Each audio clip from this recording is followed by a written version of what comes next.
Okay, fantastic. Thank you everyone for joining. We have a good attendance on this session. Obviously, Lighthouse is a hot topic for people.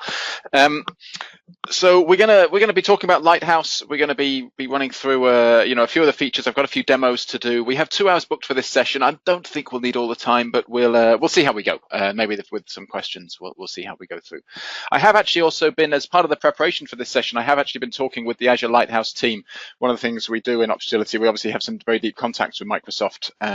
From our, a lot of our staff, including myself, have a strong background with Microsoft. So we do get that opportunity to work directly with the Azure product group, and we have been talking to the Lighthouse team about some of the features, and they did ask for any feedback from this session. So if people have questions about Lighthouse or feedback about Lighthouse, if they've been using it themselves, then do share it, and feel free to reach out to me. My email is on the next slide, and like I say, we do have a direct channel with the Lighthouse team, and we're happy to pass on any feedback or questions that you may have. So with that, let's move ahead.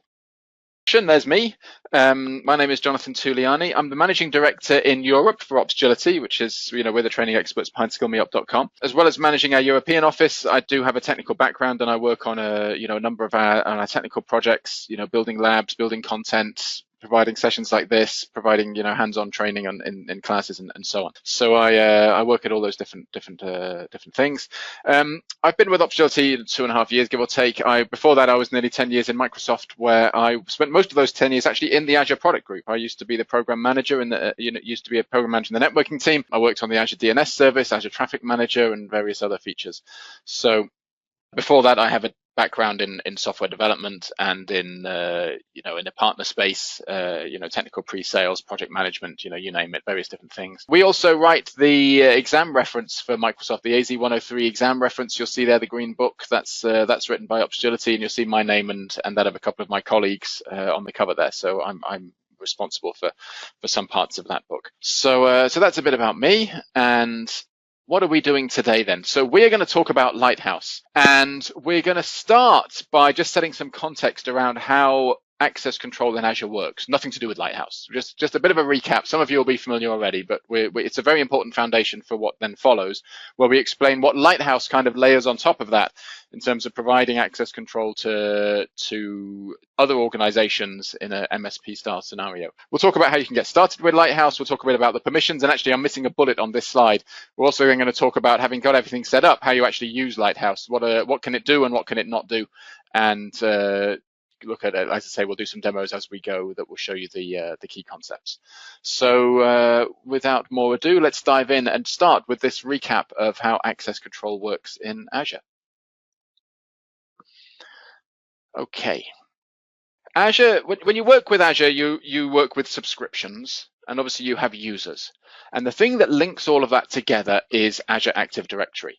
Your subscriptions are tied to your directory. Each subscription is associated with a particular directory. And also, of course, your users are members of the Azure Active Directory or tenant, as we call it. Sometimes you'll hear me talk about Azure AD directories, and sometimes you'll say Azure AD tenants, and basically that's the same thing. The tenant is your account in Active Directory, and it typically represents your organization. For most organizations, they will have one tenant that contains all of their users and all of their subscriptions.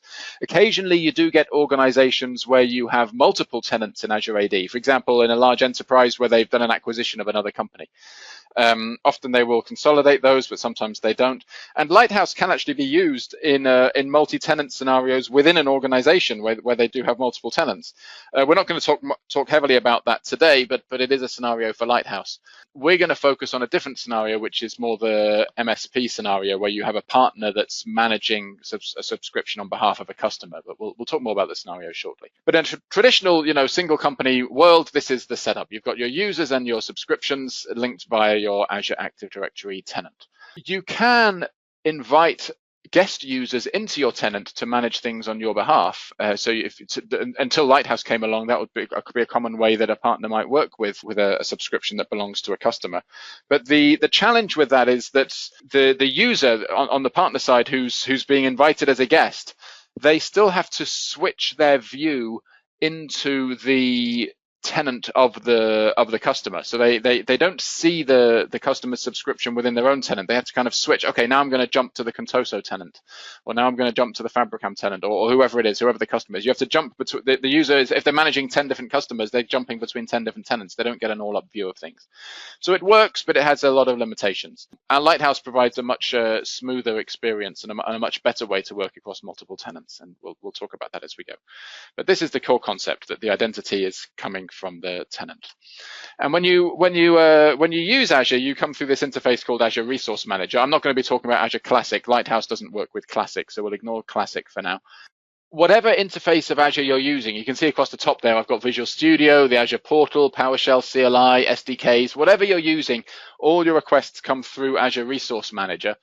And Azure Resource Manager, each request will come with an authentication token, and Azure Resource Manager will use Azure AD to see, look, is this token legitimate? You know, is this a valid request? Does it come with a valid token? And that tells it who the caller is. And so it's like, okay, now I know this definitely came from Jim or Mary or whoever it was. You know, I know exactly who made this request. And then Azure Resource Manager has these things, this system called role-based access control, but built out of these things called role definition and role assignments. And role-based access control allows Azure Resource Manager to determine, Azure Resource Manager is able to determine from the role-based access control, okay, is Jim or Mary or whoever's made this request, are they authorized to perform this operation? Maybe they're deleting a VM, or maybe they're creating a storage account or modifying a virtual network, or whatever they're doing. Are they allowed to do this thing that they've asked to do? And then the Azure Resource Manager will say yay or nay. And if it's a no, it will just reject the request. And if it's a yes, it passes that request on to the underlying resource providers. And there's many resource providers. The slide says 50 plus, but I think it's probably more like 100 by now.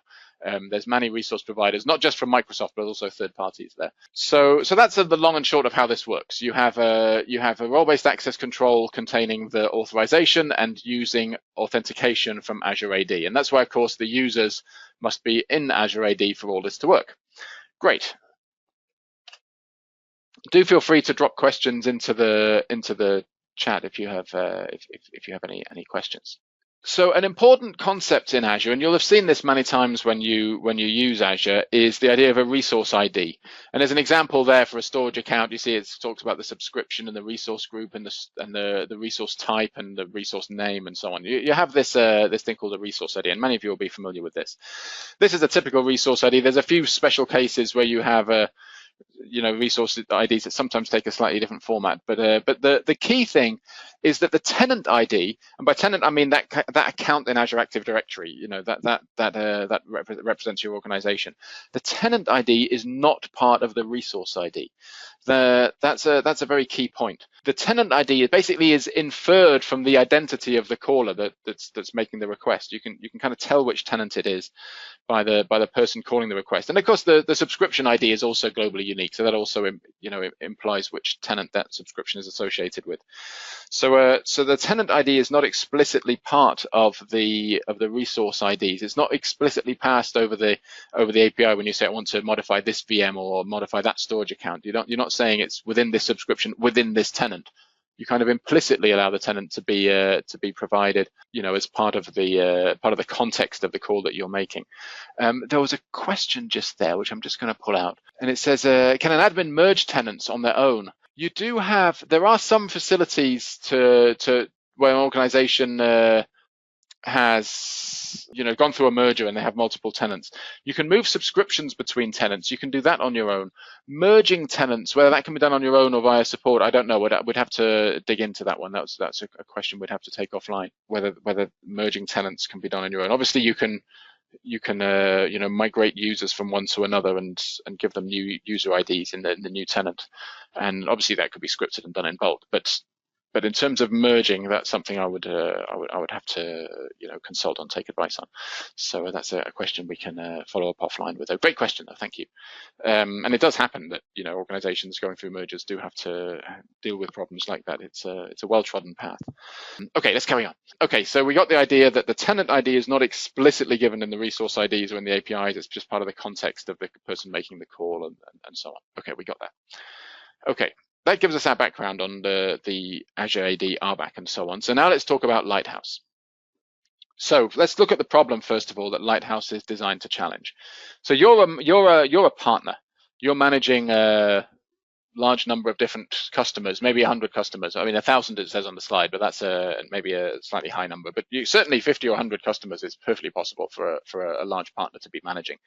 And you may be providing a whole bunch of services there for those partners, cost optimization, monitoring, backup, site recovery, you name it, just monitoring the health of their resources, checking for the standard things, are the disks full, are the VMs the right size, and various different things, networking configured correctly, reviewing things for security, keeping Azure Advisor green, various different services that service providers provide for their customers. And if you want to do that across 50 or 100 tenants, that can be a bit of a headache, because if you use Azure B2B collaboration, well, then you're switching tenants the whole time. How do you get an all-up view of what's hot and what's not? What needs to be done? You end up having to build an awful lot of automation and dashboards of your own. Using B2B collaboration isn't really going to work here. For a start, with B2B collaboration, you have to your guest accounts in the customer's tenant are done at the user level. So it's I invite a user to my tenant. But now Jim leaves the team and we hire a new guy called Phil. What are we going to do? We have to go to 50 customers and say, okay, please invite this new guy, Phil. And we have 20 people in our team that manages these customer accounts. So they have to have 20 guests, and people come and go, and it's a nightmare. It doesn't make sense to manage things at an individual level. But that's all B2B collaboration support. So you can't add a group. You're obviously switching context all the time between the directories, and you never get an all-up view. So you can't see an aggregated, dashboard of everything that's going on without building it yourself, basically. And if you have some automation, a lot of partners, they do invest very heavily in automation to streamline these processes. And of course, automation will also need an account and permissions to run under, and that's typically a service principal account. And that account faces all the same challenges we just talked about. Is how does it get access? How do you manage that access over time? There really isn't a good solution to this until Lighthouse came along. So that's the problem we're trying to solve. We're trying to say, how can we efficiently allow a partner to manage resources across multiple tenants? So this is what Lighthouse does. The picture kind of explains it. The picture shows the customer tenant. That's the blue pyramid. They own the subscription. And what it does is Lighthouse fundamentally, it allows the MSP, the managed service provider, a different tenant, to also manage that same subscription. And what it effectively does is it projects the customer subscription into the MSP's tenant. So now that subscription is visible from both tenants. So the MSP, well, they've got their users on the MSP tenant, but because of this projection, now the MSP user from within the MSP tenant can now manage the customer subscription, or subscriptions. It could be multiple subscriptions across multiple customers. They are all being projected into the MSP, and the MSP within that one tenant gets an all-up view across all of these subscriptions, across all of these customers, because they're seeing this projected image of the subscription in their tenant. That's the key concept. So it's this projection of the subscription into your MSP tenant. That's the key thing. As we mentioned, this can also be used in a different context of an enterprise with multiple AAD tenants. But we're going to talk in this, I'm going to use this language of the customer and the MSP. So the subscription is kind of native to the customer tenant, but it's being managed from the MSP tenant. And you're going to see me talk about that language as we go through this material. There's a question there. I'm just reading the question. It says, I can imagine there are millions of API calls for the various resources. Is there any prioritization in place for more important operations?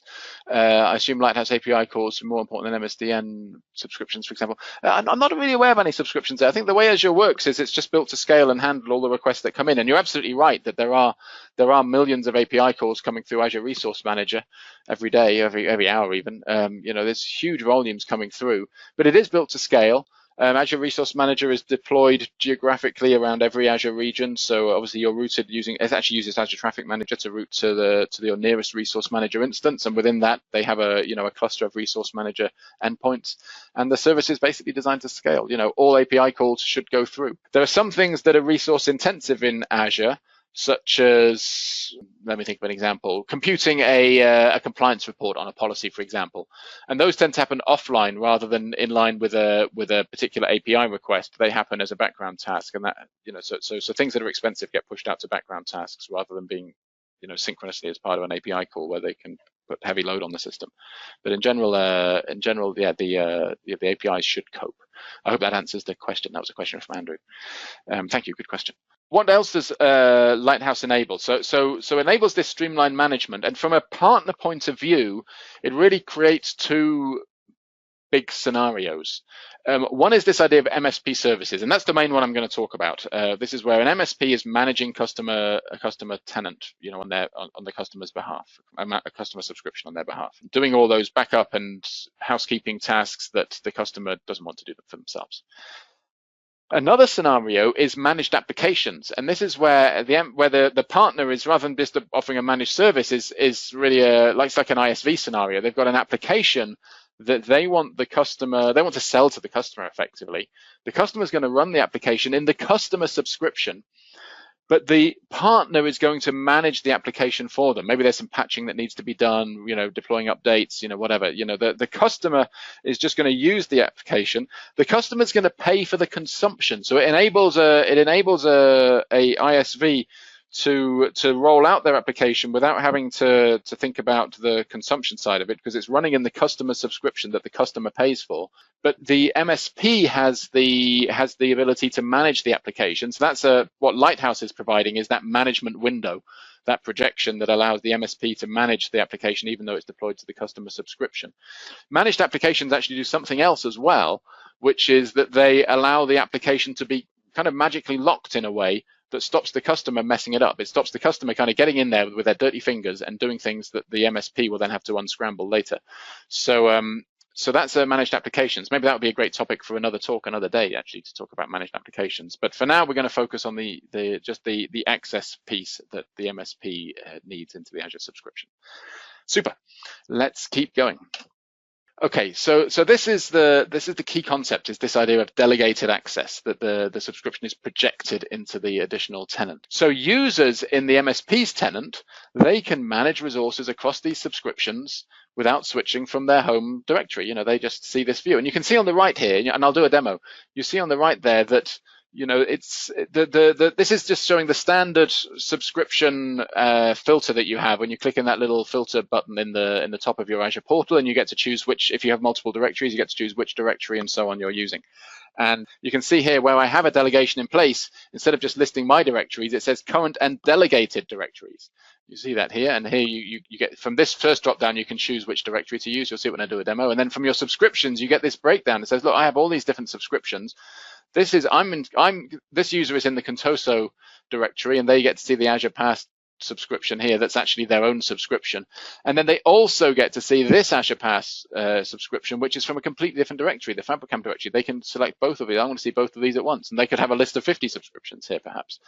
So this is really showing you how you just get this multi-tenant view that you can just pick. Yeah, give me this subscription and this one and this one and this one.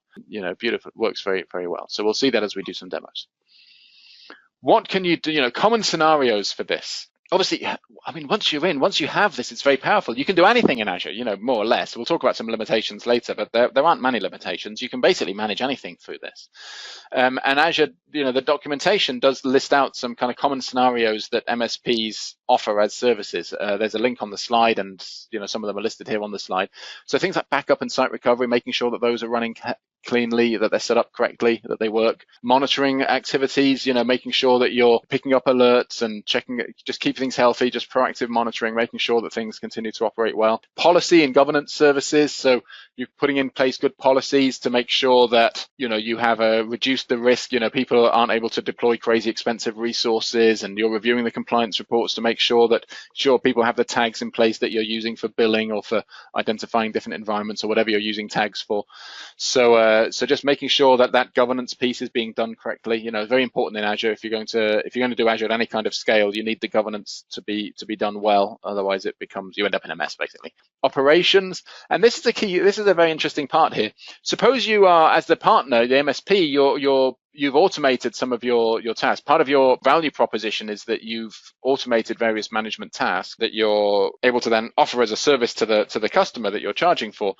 But that's been a big investment in IP for you, all that automation. You've actually made a very substantial investment there, and you want to protect that IP. You don't want to just leak copies of your automation to everybody. And that works very nicely here, because the automation can run under your own accounts, where it's not visible to the customer. That's where your actual automation can sit.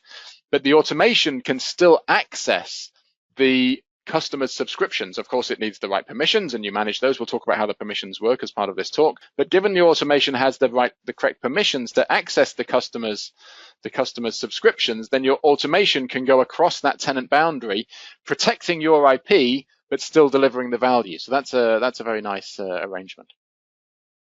Obviously, other things here, keeping track of Security Center and Azure Advisor, keeping all of that green and giving, visibility and management there. And also just managing applications. You could be managing VMs, setting things up for the customer, setting up their networking, setting up their app services, whatever it is, you can be doing it for the customer in the customer's subscription this way. This all works. That gives you the scenarios. Let's keep going and let's look at how you can actually get started with this and use it. So how do you actually do this? How do you get this working? How do you get it set up? So there's two ways to enroll in Lighthouse. So two kind of parallel paths. Under the hood, they're kind of doing the same thing, and I'll explain what's happening under the hood. But let's make sure we understand the two ways. So the first is via the marketplace. And this is where the MSP publishes a managed services offer to the marketplace. So they're saying, okay, I'm going to offer my services. Well, I'll go into some detail and I'll do a demo I'll show you the screens and so on. But fundamentally, that basically says, look, I'm the MSP. This is my tenant that I want to see your subscription in, and these are the permissions I'm going to need in order to do the management I want to do. So that's basically the guts of their offer. And the customer can then browse the marketplace and say, oh yeah, this looks like a good offer, and I trust these guys. I've met with these guys, and the customer signs up and accepts that offer and deploys the MSP offer to their subscription, and then the customer, or to their tenant, if you like, and then the customer then chooses, okay, well, which subscriptions do I want this MSP to manage? Because the customer can choose. They might have 5 subscriptions and they only want the MSP to manage 2 of them, and that's totally okay. Lighthouse supports that. And the customer can even say, okay, well, I have this subscription, but I only want the MSP to manage these resource groups. I don't want them to manage everything in the subscription. I want to scope it down to a selection of resource groups, and that's possible. The customer can choose the scope, either subscription or resource group that is delegated to the MSP. So that's all fine. That's with this MSP publishing this offer. The second way that this can be done is nothing to do with the marketplace. It's forget about the marketplace. You don't need the marketplace for this. In this case, you still have the two organizations, the MSP and the customer, but the customer is going to simply deploy a template that contains the MSP's details. The same details that the MSP published in the marketplace, it's just that the marketplace isn't involved this time. So it's the same thing happening under the hood, but just that nothing went through the marketplace to get there. So the customer deploys a template containing all of these details of the MSP, saying, I delegate to this guy. And then it just works. And we'll look at that method as well. Okay. So for the marketplace piece, this is where the partner is selling this offer from the marketplace. So the first thing the partner needs to do is they need to enroll. Obviously, they need to be a Microsoft partner. They need to register as a partner. They need a partner ID. They need an account in Partner Center. And there's various different programs in Partner Center that you can enroll into. And in this case, to be in the marketplace, you need to enroll into what's called the Commercial Marketplace program. So great, you enroll with that, and there's going to be some hoops to jump through for you to be a member of that program. Once you're a member of that program, you can then create what's called a managed services offer. There's lots of other offer types you can also make through that program, but what you need for this is to create this managed service offer. And you do that right now through this portal called cloudpartner.azure.com, but that's changing. That's going to start migrating into the core Partner Center site from the end of this month. So that is going to move. But you have the link in the normal Partner Center site already. At the moment, that link just kicks you out to the Cloud Partner site, and that's, I guess, is going to be integrated. And within that information, you provide the information that's basically shown on the screen there. And I'll do a demo of this as well. So you provide just name and description and so on, and you provide a billing model. And that can be a bring your own license model, or it can be a percentage of the consumption. So the bring your own license just means that you're billing the customer out of band and Microsoft has nothing to do with it. And then you can also charge a percentage of the Azure consumption. And then you also have the ability to say a plan is public or private. So if it's a public plan, it's in the marketplace for everyone to see. If it's a private plan, then you have to list out here as part of your marketplace offer, you say, these are the subscriptions that are able to purchase this plan. So of course, you'll need to know what your customer subscriptions are. You say, okay, these are the subscriptions that are going to have access. And then only users within those subscriptions will be able to see that offer and purchase it. And this is ideal, of course, when you're doing your own private development and testing, and it's also ideal for the enterprise scenario where you have where you're not an MSP but just an enterprise wanting to streamline management across more than one tenant. That's where they can use this private plan, so it works very well for that. So they list out their subscription IDs, and then you have to state, as the partner, you have to state, okay, if I'm going to take this on for you, these are the permissions I need. And we'll talk about the permissions in more detail, but there's the second screenshot there, the bottom of the slide, gives an example where you basically say, this is the identity I'm going to give the permissions to, and that can be an individual user, or it could be a group, and a group is recommended here. So this could be your support team, for example, or it could be your security team, or your governance team, or your cost optimization team, or whoever they are, whatever service you're providing, the team that's going to do this stuff for the customer. You say, look, this is the group that I want to give permissions to, and then you say, these are the permissions I want, and you say, okay, I want them to be a contributor or a VM administrator or whatever it is. And you can have multiple permissions. You can ask for not just one set of permissions, but multiple sets. And we'll go through that in a bit more detail. So once you've set this plan up, you then publish. And there's a review process here. It goes published as a preview where you can give it a try, and there's a few hoops to jump through. But at the end of the day, once it's been published, and that could take several days, then it's available in the marketplace for the customer to pick up. So that should be straightforward. Let's have a look at that. I'm just going to switch over to this window, and here I am in Partner Center. And you see here, I've got these different offers that I'm signed up to here, and here's the commercial marketplace offer. And I just click new offer, and this is a managed service offer. And this kicks me out to this cloudpartner.azure.com site. As I said, this one is going away and being merged into Partner Center. So I just choose my account. And here you can see I've got all my offers, and I can create a new offer and so on. So here, if I look at all offers, I've got an existing one that I've been, it isn't published, but it's available here just to see the different settings.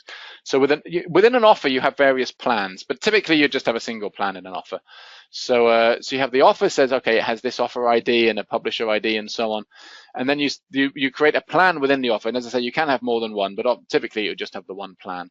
And the plan describes, just the actual offer that a bit more detail about what it is that you're offering. So you say, look, here's a title for the plan. Maybe it's your silver level of managed service offering, or your gold level service provision, or your backup management offer, or whatever it is. You describe the plan here. You specify the billing model. It could be a percentage of consumption or bring your own license. Is it private or not? If you make it public, then that's a one-way trip. So if you publish a plan with a public, you can't then make it private. And you say whether the audience is if it's private, you list out the subscriptions IDs who are going to use it. And then you have these various permissions that you request. You say, okay, for this particular user, or this particular group, I want the contributor permissions. And for this group or this user, I want resource policy contributor.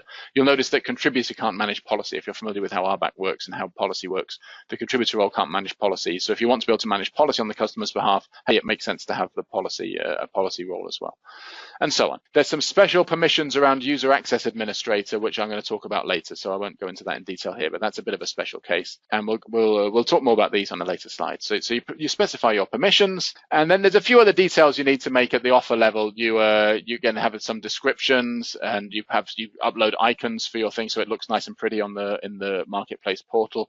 There's contact information and so on. So this is all part of the offer that you make, and then you publish the offer to the customer. Great stuff. Okay, so now let's have a look at what happens next. So you've published to the customer. The customer is going to buy it out of the marketplace. So I'll show you how to do it, how to navigate in the portal. They come into the portal, and they go into the service providers. They choose your offer. Hooray! They liked yours more than the others, and they will provide some contact details. So as their partner, you can give them a call and talk to them about their purchase and what services they want you to provide. They will review the access permissions. Remember, when you published your offer, you had to give you listed out the permissions that you were requesting. You said, okay, I need reader permissions and contributor permissions and whatever it was. So the customer is obviously going to get to review those before they hand over their subscription to you, because they might not be happy with those. and they're going to obviously accept some terms, and it's worth having a little look at these. By checking the box and clicking create, I give permission for the offer provider referenced above to have access to one or more Azure resources. In the event of an issue arising from the provider's services or failure to provide services, your sole recourse is with the provider. Unless Microsoft is the provider, Microsoft does not approve, monitor, and manage the provider's access and bears no responsibility. So if the provider goes and spins up a €5,000 VM or an $80,000 express route connection or whatever, it's between you and the provider. Yeah, that's the long and short of it. Yeah, Microsoft is not on the hook for this. It's the provider, if you're giving them permission to create resources, well, they can create resources, right? So there is a trust relationship here. Obviously, you accept these terms, and then you click create. You click the blue button, and boom, it's up and running. The second step is you need to choose, okay, what that does is it's created a relationship with the provider for that subscription. But what you then have to choose is say, look, am I giving them the whole subscription, or am I just going to give them certain resource groups? And that's what you can do here with this second step. Once you've done that first part, you come as a customer, again, you're in the Azure portal, and you get to choose this, you get to do this step called delegate resources, and I'll show you in a demo, where you get to say, okay, I'm going to hand over the subscription or just this resource group, and you get to delegate these resources over to the provider. And again, you have the similar set of conditions there that on the slide there that show that you trust the provider to have this permission. Let's have a look in our demo. So let me do this. So this is how the provider did their publishing. We saw that. Let's go into this account here. So here I'm in the Contoso directory. You can see JRT Labo 1. This user is in the Contoso directory. You see that at the top here. I might just zoom this a touch so you can see it a little better. Okay, so here we are in the Contoso directory. Fantastic. The service here to access the Lighthouse service, to give permission to the provider, you use this service called Service Providers. I've used it recently, so it's sitting in my recently used list at the top here. Otherwise, you can just search at the top, Service Providers. There it is. So go into Service Providers, and here's just an overview. But if we go service provider offers, or one of the buttons on that overview page, we can add an offer. So this is going to take us, if we click add an offer, this takes us to the marketplace where we see all these different offers that are available.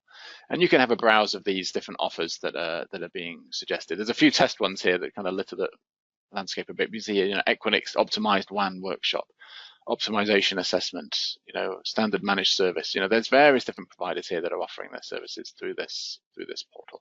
There's one I was playing with earlier. I don't advocate any particular provider, but there's this managed service assessment from Fujitsu. Let's have a look at this one. And if we click on it, you can see, okay, there's an overview here of a description. I can click on the plan, and you can see some of this. Okay, let's create this. And I get to choose which of my subscriptions I'm going to use. Choose a region, doesn't make any difference what region you use. Give it a name, and review and create. So let's do that. And oh yeah, there's some details I need to fill in. My contact details, I was saying it needed. There's my email address, and you also need to give it a phone number. They're going to let me get away with that. And here also you get to review, before you do the create, you get to review the access permissions. So these are the permissions that Fujitsu in this case was requesting as part of this offer. And this one is just read access. They're offering the read access here so they can read my subscription. Not going to be able to do stuff for me, they're just going to be able to read. And then there's this one here, assessment remove access. I'll explain this a little bit more later, what this one means. This is one that all providers should include on their assessment, and I'll explain why later. We're going to come to that in a little while. But basically, this offer is they're just going to be reading stuff. They're not going to be able to change anything, which is why it's great for demos. Okay, so I got to accept the conditions, and then I will be able to create. I should be able to. Anything missing on this one? No, there we go. View and create. View and create. Create. There we go. And this will submit the deployment, and it will create a resource that represents that relationship I'm creating with, in this case, Fujitsu. So, so we'll let that go through. It's very quick. It doesn't take long. Okay, so that's great. And you can see here in the service providers, my service provider offers is now there. So now I have a link with UK Fujitsu. But they can't actually access any of my subscriptions until I do the next stage, which is this one where I go to delegations on the left, on the left here, and I add a delegation. So here I can actually say a delegation. I choose which provider, because I may use multiple providers, and I can even use multiple providers on the same subscription. But in this case, I've only got the one provider. It was Fujitsu, and it was which of their particular plans was it? It was this one here. And now I can choose, maybe it's just a particular resource group I want to choose. I'm going to give them access to this resource group, migration RG. So there we go. And again, accept the terms and delegate. So then Fujitsu would be able to read anything in that particular migration RG. They'll be able to see whatever's in there. Now I've given them access to that tenant, to that resource group in my tenant, and they'll be able to access that from their tenant. Oh, and in this case, actually, I don't have the correct permissions, so that's why it's failed here. I'm going to talk about permissions in a second, but this particular user, JRT Lab 01, doesn't have the correct permissions, which is why it hasn't worked. So there we go. Okay, perfect. So let's go back and look at this again. Okay, so we talked about this process, the delegation process, and so on. Okay, that's all fine. Okay, so what happened under the hood there? I always find with Azure that you need, if you really want to understand what's happening, you need to get under the hood and you need to look at the APIs, look at the resources, and understand what's happening at that kind of resource level. And there's two resources involved with Lighthouse. One is called the registration definitions, and the other is called the registration assignments. And they both live in the Microsoft.Managed services resource provider. So the registration definitions, that was what we did first. When we made the purchase from the marketplace, that's what was created. The registration definition was created. So that creates the relationship with the service provider, and that's your marketplace purchase. And this contains all those details we talked about. There's the name and description, the tenant ID of the MSP, the authorizations, so the permissions that we're granting, and the details of the plan if it's been done through the marketplace. And then the registration assignment, that was the second step. When I was in the portal and I delegated to say, okay, yeah, you can have access to this resource group and this resource group or this subscription. That second bit, that was where we created a registration assignment. I actually failed because of an error, but ignoring that. The registration assignment is the thing that actually provides access to a particular scope. So the registration definition on its own really doesn't do anything. It's just saying, look, I want to work with this provider. And the registration assignment is where you turn around and say, yes, this is the scope that I want the provider to have access to. This is the where they're going to be working in this subscription or this resource group. And then it's, things are in business at that point. And that's a resource that you create at that scope that you're delegating. So the scope at which you create that resource is very important. So it will sometimes be at subscription scope, or it may be at resource group scope. We'll come to that in a moment. And this thing doesn't have much in the way of properties. The only property within it is the link to the registration definition. That's it. So that's that. Okay. Why do I spend so long talking about the registration definitions and registration assignments? You can do all this just by clicking about in the portal, right? You don't need to know about these crazy resource types under the hood. Well, the reason this is important is because, as I said, there's a second way to do your Lighthouse deployment, and that is where you forget about the marketplace and you do it all from a template instead. And in the template, you're going to see these resource types. What you're going to do in your template is basically deploy these guys, your registration definition and your registration assignment. And that's why it's important to know how they work. So to do this, firstly, you may need to register the managed services resource provider with your subscription. That can be done by the command line or through the portal. Just search for register resource provider in Azure and you'll find the instructions for that. So you may need to do that registration step. And then you're going to deploy these two resources directly, the registration definition and the registration assignment. And the definition can refer to any tenant, any Azure AD tenant. It doesn't have to be someone who's using the marketplace. It can be anyone. So this is where your enterprise scenario works for it very well. And this is how I've done my demo. I've got a demo that has this working, just deployed from a tenant. I'll show you the template I deployed shortly. So it's not tied to any marketplace offer. You can deploy to anyone.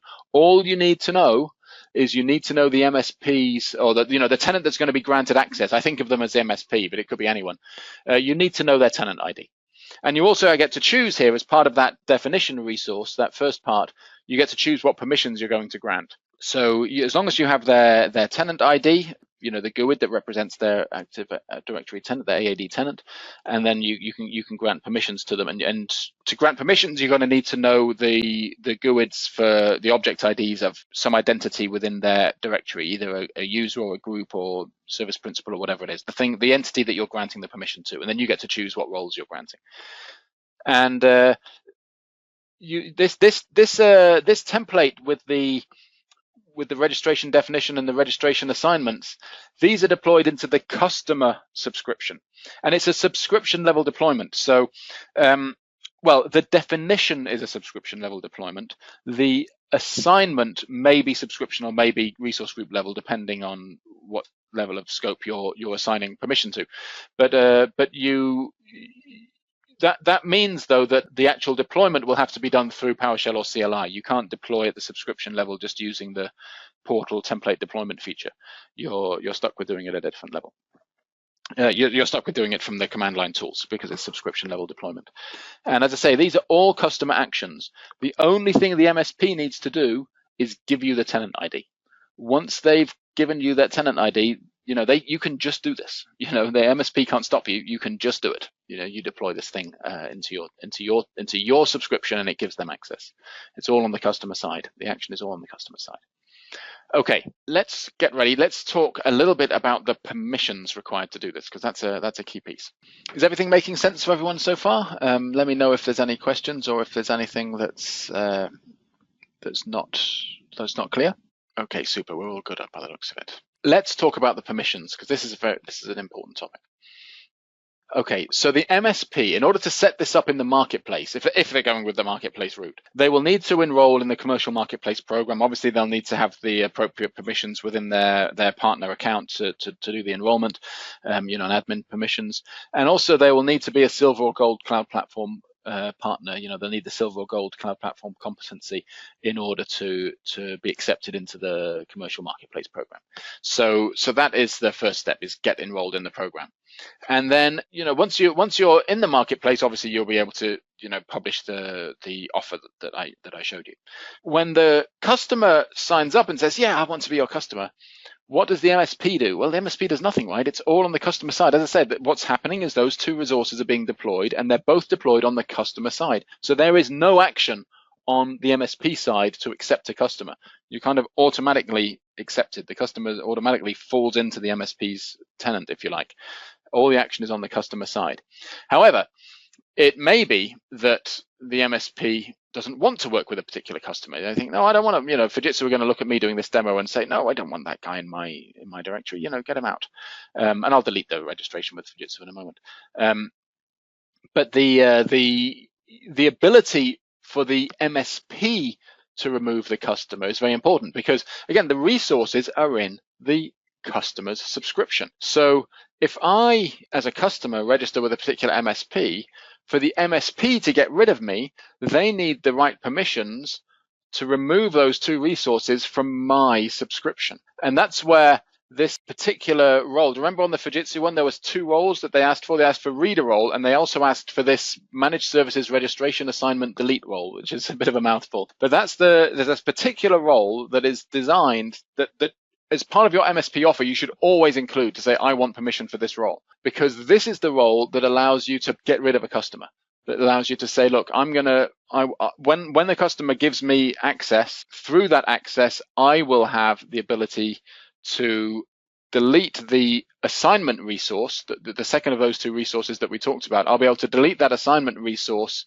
from the customer's subscription, thereby unlisting this customer because I don't want to work with them anymore. So that permission is very important. If you give permission to the MSP, if you sign up, if a customer enrolls with an MSP without giving that permission, then the MSP is kind of stuck with them. The MSP can't by themselves get rid of them. I mean, they could probably raise a support ticket to do it or something, but there's no self-service mechanism unless the MSP has the permissions. There's a question just come through. It says, if the customer has multiple subscriptions, do they have to deploy these resources into each subscription they have? Yes, this is their subscription scope. Certainly the assignment is at subscription scope. It's a good question whether you have to do the definition on every subscription. I'm going to park that one and come back to me on that one. You have my email from the earlier slide, or J2 Giuliani@opportunity.com. But certainly, yes, the delegation is every subscription or resource group, if you want to do it at the resource group level. That's the registration delegation. The assignment, I believe, is also in every subscription, but I will check on that one because I could be wrong on that one. So let me find out for sure on the first one, the registration definition, and I can come back on that if you ping me offline. Super. On the customer side, let's look at the permissions there. The customer is going to be purchasing this thing out of the marketplace. And effectively, that means they're going to be creating this registration definitions resource. And this is tied to the owner role. You might look at it and think, well, I just need permissions for Microsoft.Managed services, whack registration definitions, whack right. For those who are familiar with how Azure RBAC works, you would look at that and think, well, that's the resource type I'm creating. That's the permission I need. And you can go and create a custom role that contains that permission, and you can grant it to the user, and you can get that user to log in and try to do this process, and it doesn't work. And that's because it's actually kind of hard linked into the owner role specifically.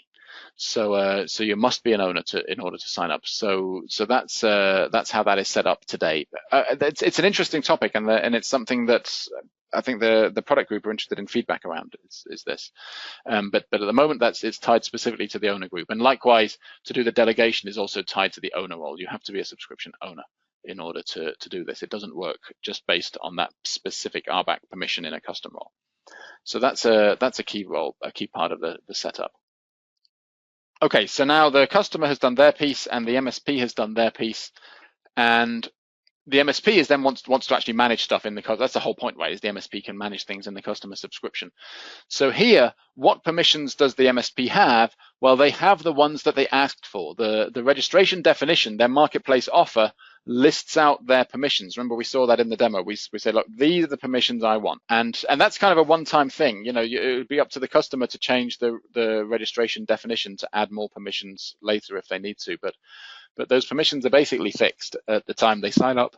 So it's important that your MSP offer contains the correct permissions, that you're careful about what permissions you include there. So you list those out, and typically you'll ask for them to be assigned to a group, which you can then put your users in for your support team or whoever it is on the partner side. You give that team a display name that's shown in the portal and so on, and you specify what role it should have. It should be a contributor, or it should be a network contributor, or whatever it's supposed to be.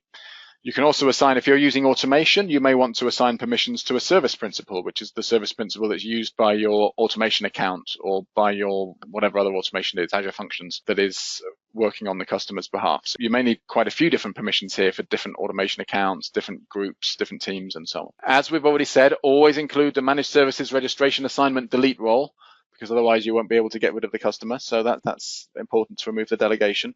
And also there's a page in the portal for the MSPs called the My Customers page, and we'll look at that. And to use that page, then you need the reader role. But generally speaking, you're going to need something with equivalent permissions to reader anyway. If you can't read, you can't do much. So that is the permissions that you should include in your delegation. Some limitations. In your delegation, the permissions you can request, in your MSP offer that the customer signs up for, or that the customer can include in their delegation resource, you can only use built-in roles. You can't use custom roles, so it's built-in roles only. That's the first restriction. And it has to be the Azure RBAC roles. You can't use the old classic admin roles, forget about those. And that's something to mention back here, actually. We said on this page that the customer must be the owner. And I do mean an owner here. If you are the legacy, service admin, the classic service admin, whilst that is kind of equivalent to an owner role, it's not the owner role. You will need to, from the service admin role, you'll need to grant yourself owner role, and then this will work. It won't work without the owner role. Okay, so limitations. Some roles you may be familiar include something called data actions, and those roles are not supported. Most roles just include things called actions and not actions, and that's all fine. But there are some roles have special things called data actions, and this is an example would be accessing key vaults. There's some roles that access key vault, and we'll talk more about why the data actions don't work in a couple of slides time. So I'm going to come back to that topic. So roles with data actions, forget about those. They're not going to work. And you can't assign the owner role. You can't, as the MSP, say, I want to be the owner of the customer's subscription. That's really the customer's business, because owner is a bit too powerful. You are not allowed as the MSP to acquire the owner role. And that means you have to be very careful with the user access administrator role, because the user access administrator can be used to grant permissions. Now, this is a tricky one, because suppose I, as the partner, the MSP, I am going to manage policy on behalf of my customer. And those of you who are familiar with policy will be aware that it doesn't just use to restrict what you can do. I mean, that's the most common scenario, to say you can't do this, you can't do that, but it can do a lot more than that. And in particular, there are some policies that support deploying additional resources or modifying tags. And those also support remediation, where you can say, okay, find the resources that don't have the tags, the ones that are missing these tags, and go fix them. And to do that, the policy engine needs to actually make changes to existing resources, and that has to be done under an account. And it uses a managed identity for that, and that managed identity has to be given the correct permissions. Wow, that's a long story, right? So at the end of the day, the policy engine needs to be able to grant these permissions, or the person deploying the policy needs to be able to grant permissions to the managed identity. And you have a similar story if you're using blueprints. Again, you'd need to be able to grant permissions to the identity. So there are some cases where the managing partner needs to be able to grant permissions to managed identities. For it could be managed identities that are being used by applications, it could be policy, it could be blueprints, many different situations. So we don't want the partner to be able to grant more permissions than the ones the customer signs up for initially. That's visible to the customer, and it's kind of a contract, if you like. Say, look, these are the permissions, no more. But they do need some ability to grant permissions, and this is how it works.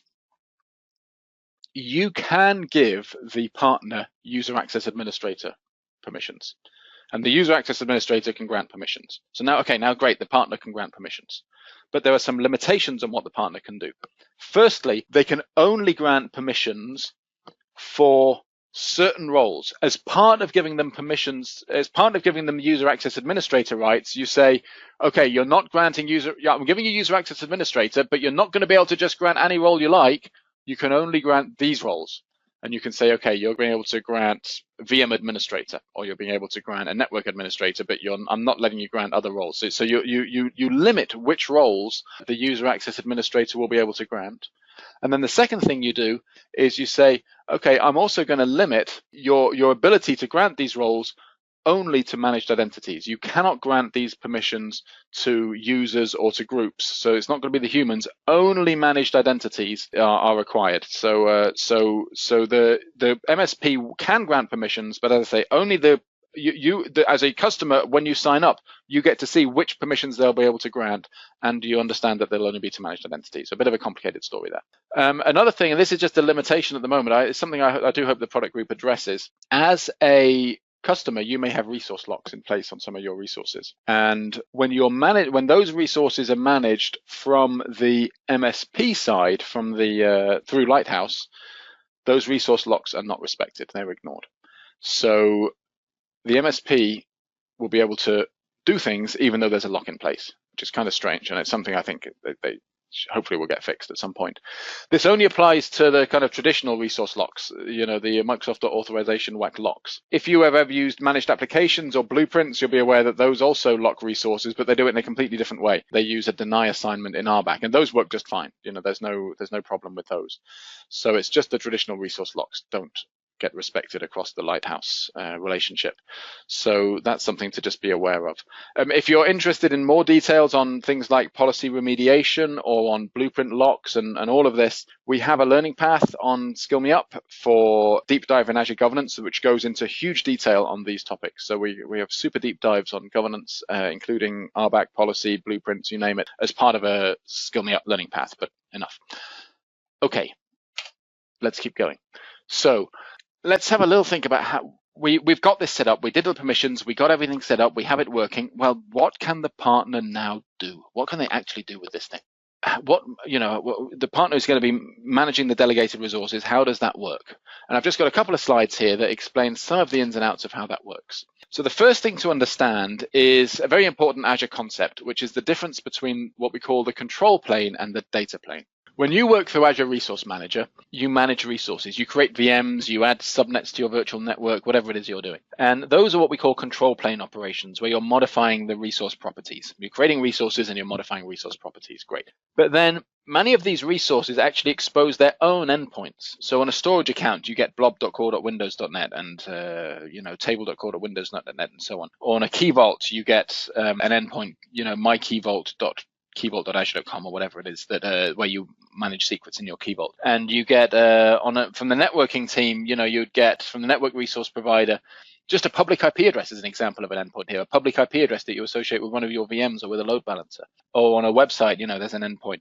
So in some cases, those things are simply internet-facing endpoints that that are providing your service, such as the public IP address. But in some cases, they are really another kind of management endpoint. And they can be authenticated through Azure AD. So you can be managing blobs in blob storage or resources in Key Vault through those endpoints. And Lighthouse is very much a control plane feature. So you are able to access control plane operations through Lighthouse. But Lighthouse does not give access to those data plane endpoints, those resource provider endpoints. And this is why when we talked earlier about the different roles you were allowed, if I just go back 2 slides, you see here you can't assign roles to the MSP that use data actions. This is why, because the data actions, they'll be aligned with provider endpoints. Only the resource provider operations, the traditional actions that come through Resource Manager, through the control plane, that is the scope of what Lighthouse supports, which is most day-to-day resources. I mean, it's not a problem here, but it's just worth being aware of this distinction that it's strictly tied to the control plane. Okay, hopefully that's clear. Another thing is management groups. You'll be familiar, again, it's part of the Azure Governance Learning Path where we do a deep dive on management groups, but hopefully you're familiar with the concept of a management group. And this is a hierarchy of buckets, if you like, management groups that you can organize your subscriptions into. If you are a customer and you have a large number of subscriptions, you can organize them into a hierarchy called a management group hierarchy, and the root of the hierarchy is your Azure AD tenant. So the hierarchy is really implemented within at a tenant level. It's available to all subscriptions within your tenant. It's a tenant level concept. So the hierarchy is great because it allows you as a customer to assign policy and RBAC and so on at the management group scope, and therefore apply that policy across many subscriptions in one go, which is great. So you can still do all of that as a customer. The fact that you've put a subscription into Lighthouse doesn't change that. You can, as a customer, use your management group hierarchy within your tenant, and all of that just works in the normal way. You can get rolled up cost reporting across multiple subscriptions and so on. Everything works. Nothing gets broken because you use Lighthouse. From an MSP point of view, basically none of this works. So firstly, you don't have any visibility into the customer's management group hierarchy. You can only see the customer's subscriptions. The customer, when they created those delegations, they delegated a scope, which was either a subscription or resource group. So nothing above that is visible to you, which means there may be policy assigned at a management group level within the customer tenant, which is affecting a subscription that you as a partner are managing, but you can't see the policy because the policy is sitting above the scope that you can see. So that's something to be aware of, is that there may be some invisible policies that bite you. So just be aware of that. The MSP, they only have visibility at the subscription down. They don't see the customer's management group hierarchy. But secondly, the MSP, of course, is working within their own tenant. The MSP's tenant, where they have their own subscriptions as well as the customer subscriptions. And of course, they have their own management group hierarchy. The MSP has their own hierarchy they can build within their tenant. Now, within the MSP's tenant, they can only include their own MSP subscriptions. You cannot, as an MSP, put a projected subscription, a customer subscription, into your MSP management group hierarchy. That's not supported. So these subscriptions are really just a flat list of subscriptions from the customers. You can't hierarchy them in any way as a partner. So everything is all your management is going to have to be at the subscription or resource group level. There's no management group hierarchy available from a partner point of view, either on the customer tenant or your tenant. That makes it interesting when we think about policy. So policy is a bit of a trick. So you as a partner may well be responsible for policy for your customers. It may be part of your service offering. And you will want to do this at scale. You may be managing 50 or 100 subscriptions or more. And the only way you're going to do that is with automation. You can write automation to apply the policies, to create the policy definitions if you're using custom policies, create the policy definitions and apply them at scale across the customer subscriptions. But you're just, to do that at scale, you're basically just going to have to script it out and apply the same policy repeatedly at each subscription scope. There's no way, there's no shortcut in that sense. It's like if you have been using Azure for a long time, you may remember what Azure was like before management groups were invented. And there, if you were working in enterprise across, an enterprise governance team across a large number of subscriptions, this is exactly what you did. You applied governance at scale through automation rather than through management groups. And this is kind of going back to those old days. From the MSP point of view, you can still do all this at scale. The way you do it is by automating and by rinsing and repeating. So that's how that works. And the same also applies when it comes to policy compliance. If you have the same policy applied on 50 different subscriptions, well, that means you've got 50 different compliance reports to review. You don't get to see an aggregated view. Now, you can access the compliance data programmatically, so you could do that. You could write some automation that will aggregate that data across those subscriptions and give you an aggregated view, but it's not coming for free out of Azure. You're going to have to build that as a partner yourself. That's an investment that you'd be making. The second thing here, you see all those other bullets here, policy remediation. We talked about policy remediation. It's a pretty powerful feature of Azure Policy, a fairly advanced feature. It only applies to certain policies that support remediation. And as I said, they do this using a managed identity that is created by the platform. And that managed identity needs the right permissions. So if you want to use policy remediation, this is how it works. Firstly, identify what policies you're going to use. Secondly, look at those policies and work out what permissions they need, because within the policy definition, it will list out to say, okay, I need these permissions in order to do the remediation. These are the permissions I want.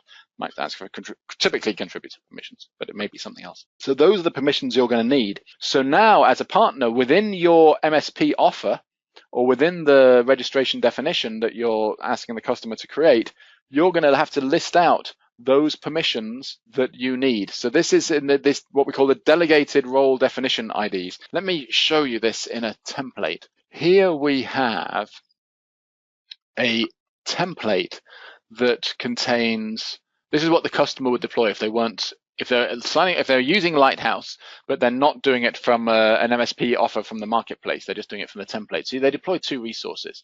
First one is the registration definition, and the second one is the registration assignment. And in this case, they're both being deployed at subscription scope.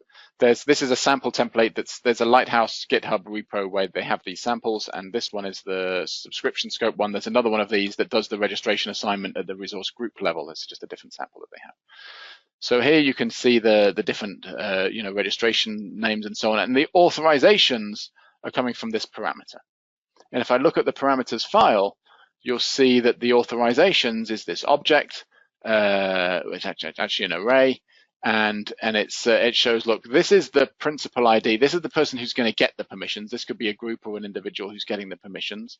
In this case, it's the security team. This is within the. This is all being deployed by the customer, but this GUID is from the MSP's tenant. And you say, this is the permission they're getting. And in this case, that's the GUID that represents the contributor role. It's the role definition ID for the contributor role. And you can look up these IDs with PowerShell easily enough. Get AZ role definition, and it will show you these GUIDs. And they've got the resource policy contributor. And for here, when you do user access administrator, you have this additional setting, delegated role definition IDs. So here you're saying, these are the permissions that the user access administrator will be able to grant. And in this case, it's the contributor permission, which you can see is actually the same as the GUID up here.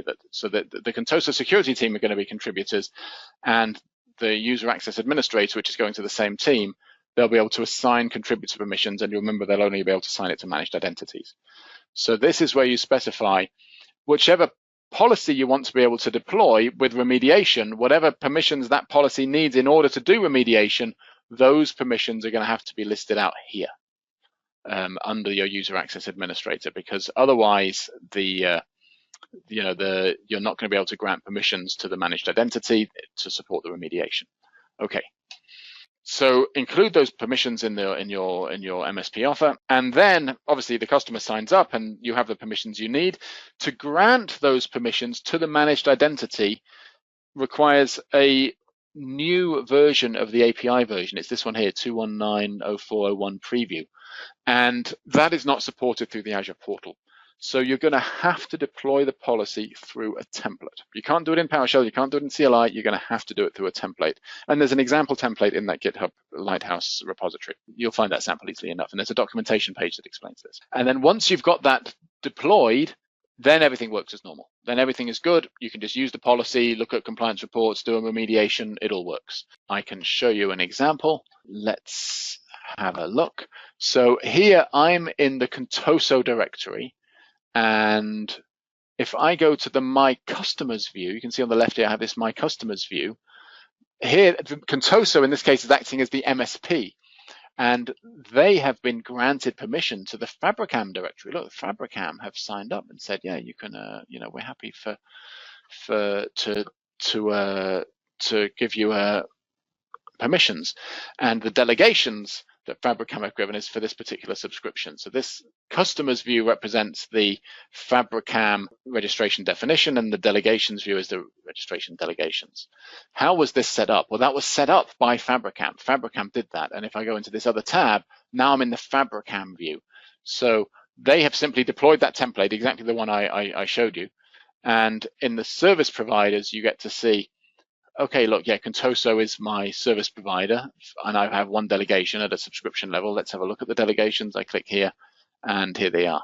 If I wanted to add another delegation, I just click Add, and I can then list out here subscriptions and resource groups. I can then add those. So I choose my provider, Contoso, Managed Services, and I can add additional subscriptions and so on here. I only have the one subscription here, so I can't answer that question that we had earlier.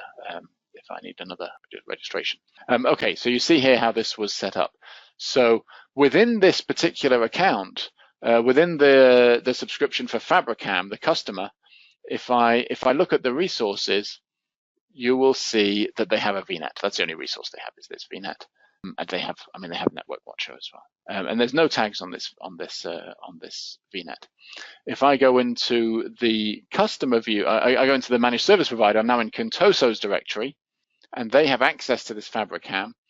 They, from their subscription filter, can decide which directories are they looking at and which subscriptions are they looking at. So here they're only interested in seeing the Fabricam subscription.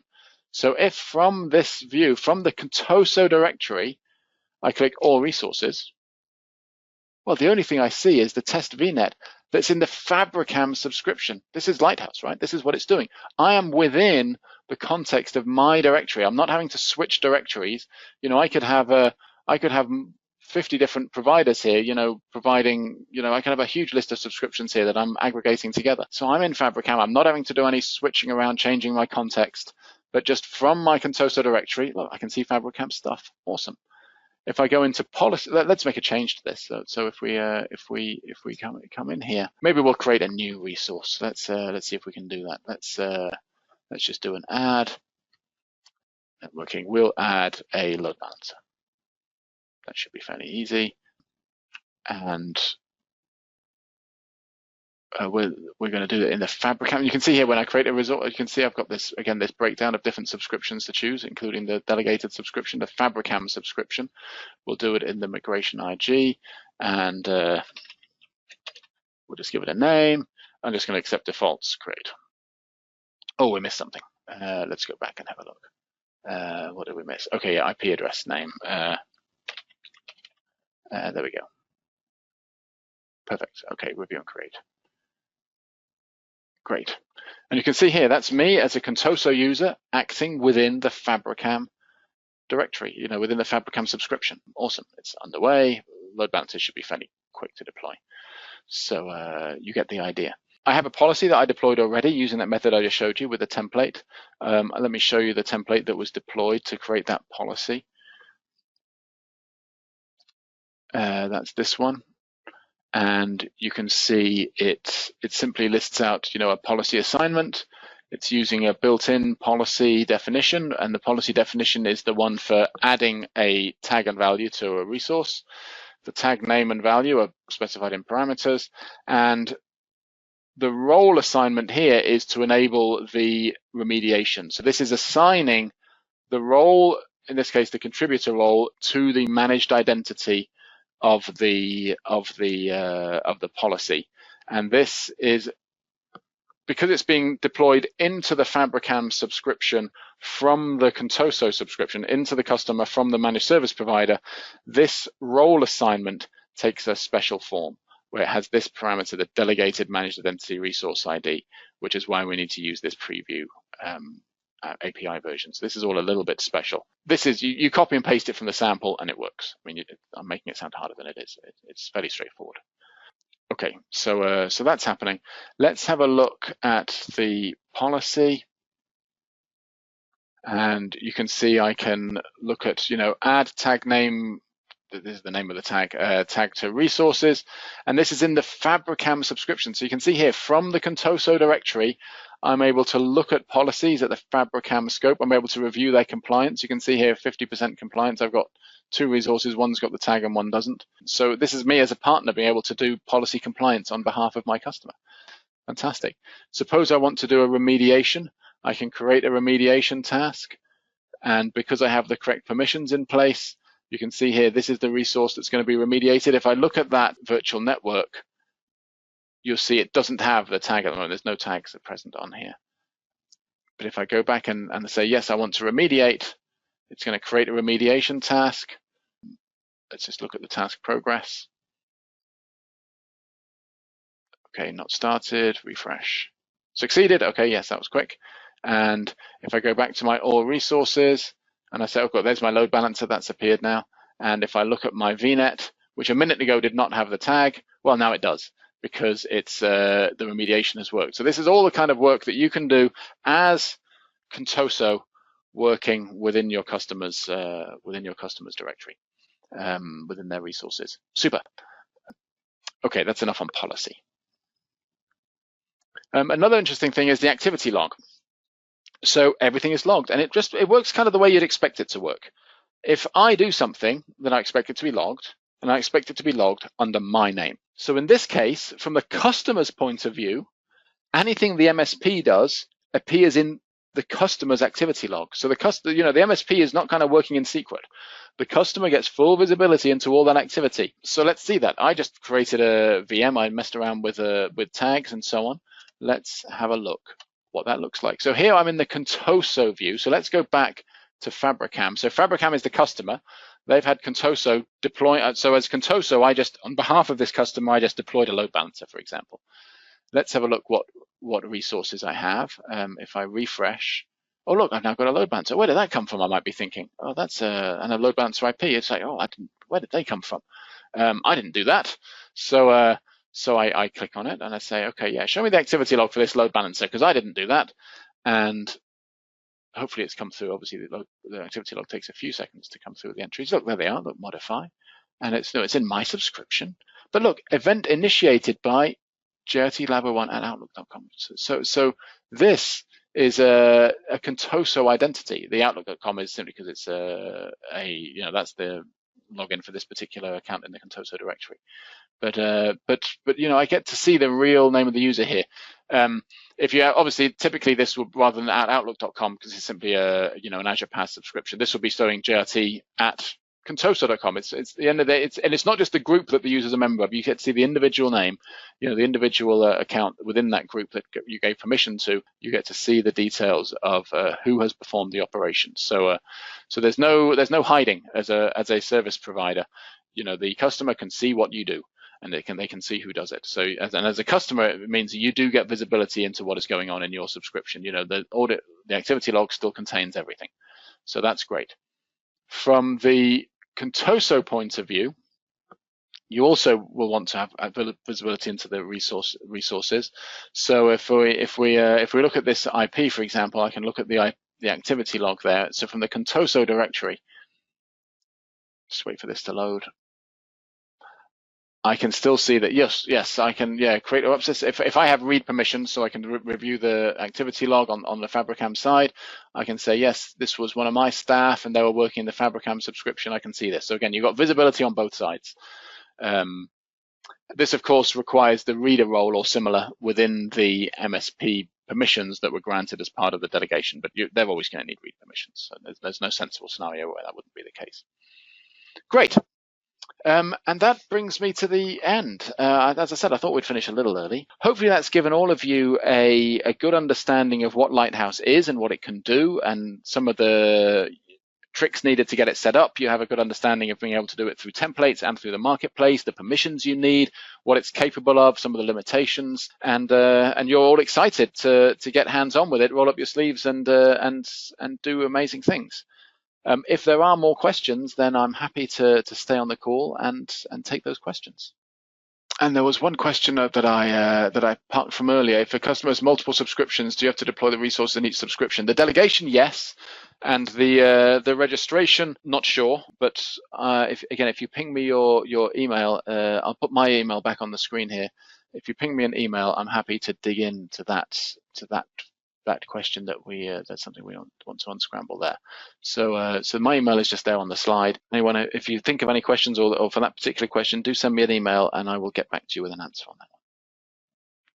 Well, if there's no more questions, then I guess we'll wrap up there. Thank you everyone for attending. I hope it's been useful, and we'll see you on another one of our talks. We do deep dive talks on a whole range of topics as part of Skill Me Up.